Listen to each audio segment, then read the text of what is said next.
Hi again, everybody. Welcome into Flyer Nation, our weekly look inside Lewis University athletics. I'm John Fitzgerald. It's crossover season in college sports as the basketball campaigns are underway, while a number of Lewis fall sports programs continue their respective postseason runs, which makes for a very exciting time for Flyer athletics here on the Romeoville campus. As we take a look back at the week that was in Flyer athletics, brought to you by the Donut Shop, with two area locations, 1143 East 9th Street in Lockport and on the northeast corner of 135th Street and Route 59 in Plainfield.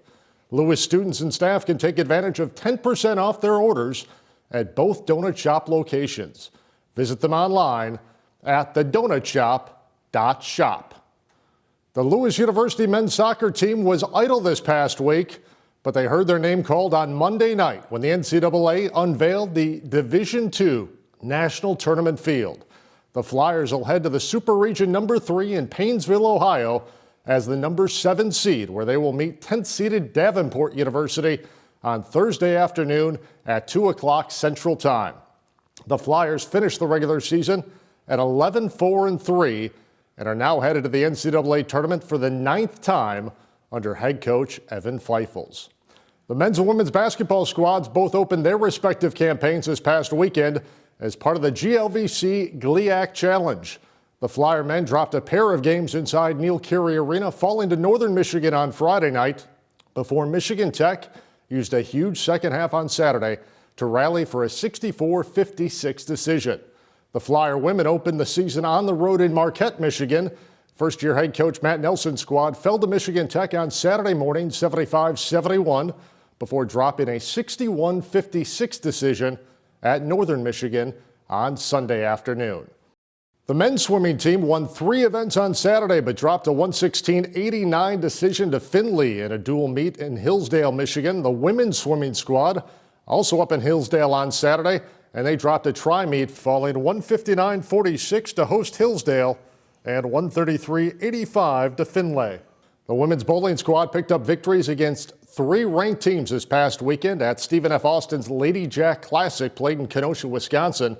The Flyers defeated 24th-ranked Marion on Friday, posted a win over 21st-ranked Wisconsin Whitewater on Saturday, and then closed out the weekend with another victory on Sunday over Marion. The Flyers finished the fall with 11 wins over nationally ranked opponents. And finally, the 20th-ranked women's volleyball team has continued to roll. The Flyers ran their winning streak to 9 straight with a pair of road victories over the weekend at McKendree and at Southern Indiana. Flyers finished the regular season at 23-6 overall, 17-1 in the Great Lakes Valley Conference. Flyers will now head to East Peoria this week as the number 1 seed in the GLVC tournament. Flyer head women's volleyball coach Lorelee Smith will join us to discuss their campaign to date and preview the postseason as Flyer Nation continues right after this timeout.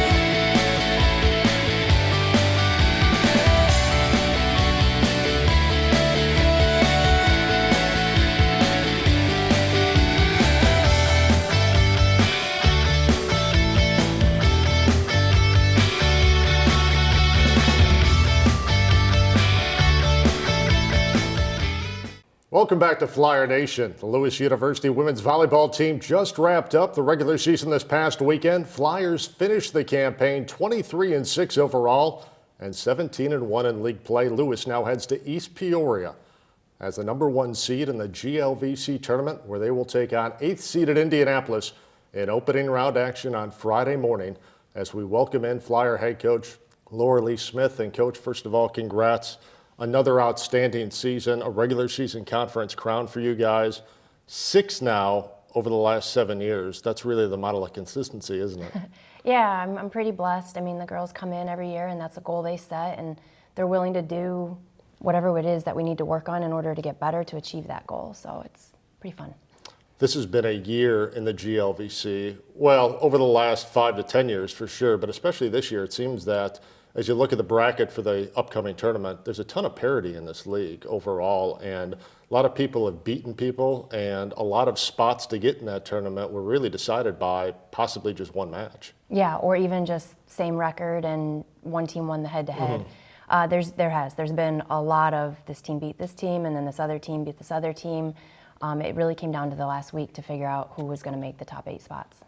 The thing that's most impressive, obviously you guys had a phenomenal year last spring in the shortened season, didn't have an NCAA tournament due to the pandemic. You guys go 17-1 in conference play this year. So 2 losses now combined over really in the same calendar year. But for your girls especially, obviously they're outstanding athletes and very successful on the volleyball court, but 48, 49 matches so far in one calendar year is pretty taxing.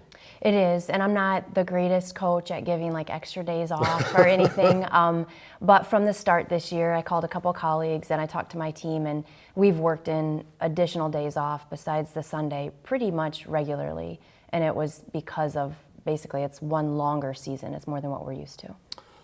Obviously, we said no NCAA tournament last spring due to the pandemic, a bit of a shortened season. So that year goes out because there was no NCAA tournament. 13 previous years you were at the helm here on the Romeoville campus, 13 consecutive NCAA tournament berths. Last year, not one's offered. You guys win a regular season this year. We talked about the model of consistency. That's not only consistent, but that's elite consistency. What has really been not only the mantra, but how have you been able to continually develop that culture with new players on any given year? I think it comes down to like the beginning years, the type of players you had and what they were willing to sacrifice in order, to help the program take a step further. And that was, they were just super gritty and kind of obnoxious, but in a fun way. They were the type of people you wanted on your team. And so they kind of set the standard. And then after, 2 or 3 years of that, it's the upperclassmen teaching the underclassmen, and then it just becomes a staple. And I think this is what I expect when I commit to Lewis. This is what I'm striving for. I plan for my season to be this long. And then maybe there's a little bit of, I don't want to be on the team that doesn't make it. Sure, absolutely. I don't know. We don't talk like that, but that could be a little bit of a drive too. But when you can have a program where your upperclassmen can kind of help steer the ship when you're not around, that seems to go miles from a success standpoint. Yeah, and it's huge. Like I don't have to mother them. I don't have to walk them to class. I just assume that they go. When it comes to the weight room, like they all do the weights. They all care. I just think they believe it's why we win, and I believe it's why we win, so there's no reason to ever skimp on anything. Let's talk a little bit about this year. Obviously, another regular season title for your program. Talk about some of the players. There's obviously been some outstanding performances, but also a collective group of just hard workers who really go and execute the system. Yeah, I mean, our 2 super seniors are Ava Venema and Jamie Poppin, and they both decided to come back for, they call it super senior year. That's been huge. Ava runs, she's our go-to on offense, and then Jamie is our go-to on defense. And so that just kind of gave us stability with the first and third contact. But we have a whole slew of mainly like a sophomore junior class of players that they do all the grind work, the second touches, the first touches when teams can keep the ball away from Jamie. And if people slow down Ava, we have to have other weapons. And I think that's probably the most impressive part is that group has grown as the season's gone on in order to keep us improving. As you've talked about the hard-working aspect of these players, from a recruiting standpoint, not only what has been the secret in continually getting new players who are able to fit into that system, not only on the court but leadership-wise, and kind of what's been the biggest draw that you've seen, maybe from an elevator pitch standpoint, to a recruit and their family? Well, I don't really have a secret because I miss on really good recruits and then they go somewhere else and they have great games against us. But there's certain skill sets that I think are really important for each position on the court. And as the years have gone by, I've noticed new ones, like a quick jump or just something that worked really well for a player here. And I'm like, oh, that would be nice, to have again. But I think our continued success gives us a little bit of an advantage in reaching out to kids that are at the talent level where they could choose Division I or Division II. If we didn't have the winning success, I don't think those players would give us the time of day. Now, prior to coming in, just before the start of the 2007 campaign here, as head coach at Lewis University, spent 5 years in Warrensburg at the University of Central Missouri as an assistant coach under one of the legendary head women's volleyball coaches in the country at any level. 5 years, you had great success with the Jennies there. As you look to make that move into a head coaching realm, what was attractive about Lewis University at the time for you? It was actually the interview that I had with the players at Central. I was fortunate enough to be the coach that the players came to when I have a bad day, or, I got to build that relationship, and it was just how the coaching staff was structured. And I really love that part of coaching, knowing that if your player is struggling, that, your door's open and they'll come talk to you. And I was nervous that I would lose that. But during the interview, the players, this was the, super gritty, obnoxious group of players, their questions were like normal questions, and then like a random super personal question, or they would comment about the shoes that I was wearing. It was just like an open book, and it made me believe that like I could be a head coach here and still have that type of a relationship. So it was the players. You've seen this university grow over the last number of years since you've been here as well. What are some of the things that really help seal the deal with recruits, outside of just the success on the court for you guys? I think our campus is beautiful, and the way it's structured, everything's within an area. You're not having to pass a law office to get to, a classroom. It's just all enclosed. I think that is a huge positive for kids that are looking for that. I think our proximity to Chicago, but we're not downtown, is huge because of internships and jobs after. Like, we're in a market where a lot of other Division II programs are kind of in the middle of nowhere. Absolutely. And so it's a little bit tougher for them, to post things like a 98%, job placement after graduation.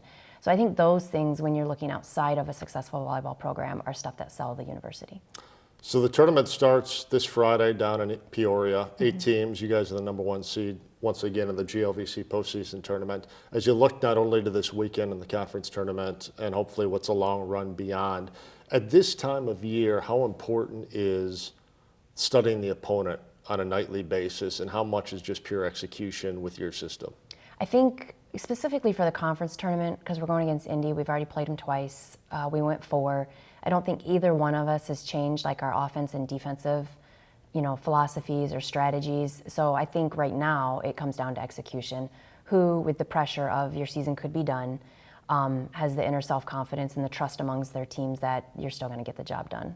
Well, Coach, best of luck this weekend and hopefully over the next few weeks as well. Thank you very much.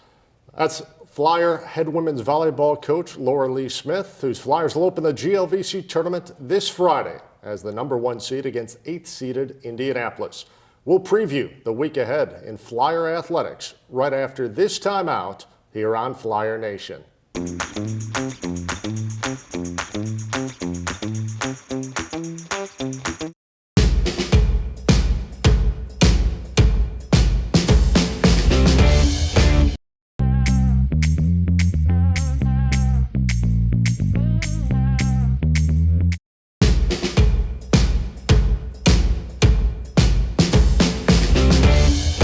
Welcome back to Flyer Nation. It's now time to look at the week ahead in Lewis University Athletics, brought to you by Nick and Ivy's Brewing.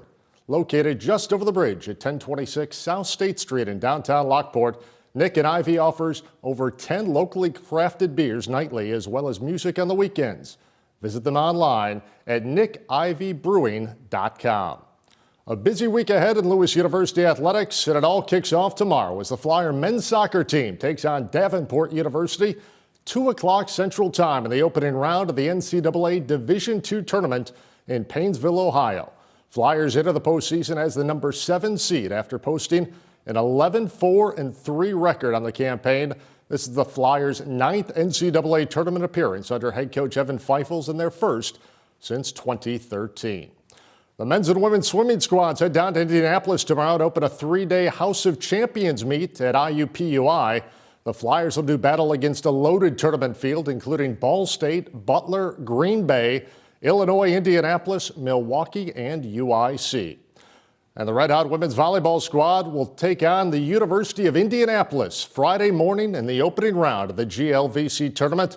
Flyers will meet UIndy at 11:30 a.m. inside the East Side Center in East Peoria, Illinois.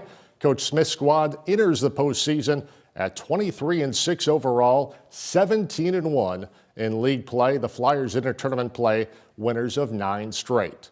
On Saturday, the nationally ranked men's and women's cross-country teams will both take part in the NCAA Division II National Championships down at the Abbey Course in St. Leo, Florida. The women's race will kick off at 8:30 a.m. Eastern Time, while the men will get underway at 9:45. This marks the first time in over 20 years that both the Flyer men's and women's programs have advanced to the national championship race. The women's basketball team will continue its 5-game homestand this Saturday against 8th-ranked Ashland. Tip-off is set for 1 o'clock at Neil Carey Arena. The women's team will also be at home next Tuesday night for a non-conference tilt against Purdue Northwest beginning at 5 p.m. And finally, Scott Trost men's basketball squad will continue their road swing next Tuesday night with a matchup against 7th-ranked Hillsdale up in Michigan at 6 p.m. Central Time. Don't forget, stay up to date with the latest in Flyer athletics at lewisflyers.com and on Twitter at lewisflyers. That'll do it for us here at Flyer Nation. I'd like to thank Lewis head volleyball coach Lorelee Smith for being our guest this week. For our executive producer, John Kilpatrick, and our entire Flyer Nation crew, this is John Fitzgerald. Thanks so much for joining us. Have a safe, happy, and healthy Thanksgiving, everybody. We'll talk to you in 2 weeks, right here on Flyer Nation.